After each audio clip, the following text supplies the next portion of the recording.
कोल्हापुरातून update. कोल्हापुरात मुसळधार पाऊस कोसळतोय। शाहूवाडीत भुईमुगासह शेतीचं नुकसान झालंय। शेती पाण्याखाली गेलीये।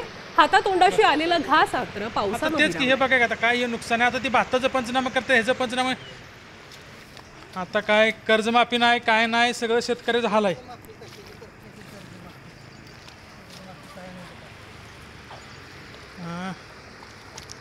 तर आपण बघतोय कोल्हापुरात देखील मुसळधार आहे आणि त्यामुळे शेतीचं प्रचंड मोठ्या प्रमाणात नुकसान झालेलं आहे। कोल्हापुरात देखील मुसळधार पाऊस कोसळतोय आणि शाहूवाडीमध्ये कर्जमाफीचं तर आणि नुकसान झाल्याचं बघायला मिळतंय। शेती पाण्याखाली गेली आहे आणि त्यामुळे हातातोंडाशी आलेला घास पावसानं हिरावलं।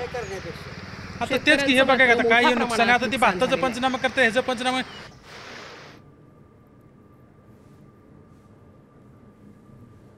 तर आपण बघतोय मुसळधार पावसामुळे अनेक ठिकाणी मोठ्या प्रमाणात नुकसान झालेलं आहे आणि त्याच्यामध्ये कोल्हापुरात देखील मुसळधार आहे आणि त्याच्यामुळे शेतीचं प्रचंड मोठ्या प्रमाणात नुकसान झालंय। आता काय कर्जमाफी नाही काय नाही, सगळं शेतकऱ्याचं हाल आहे।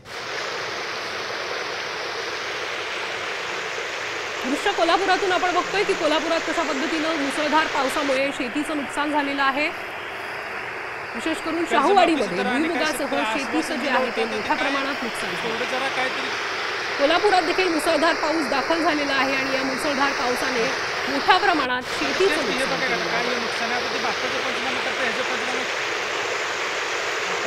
कर्जमाफी नाही काय नाही, सगळं शेतकऱ्याचं हाल आहे।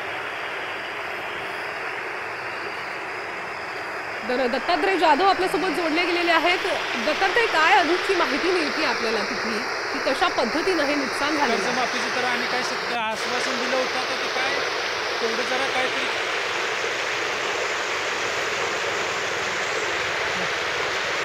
आता तेच की हे बघा आता काय नुकसान आहे। आता ते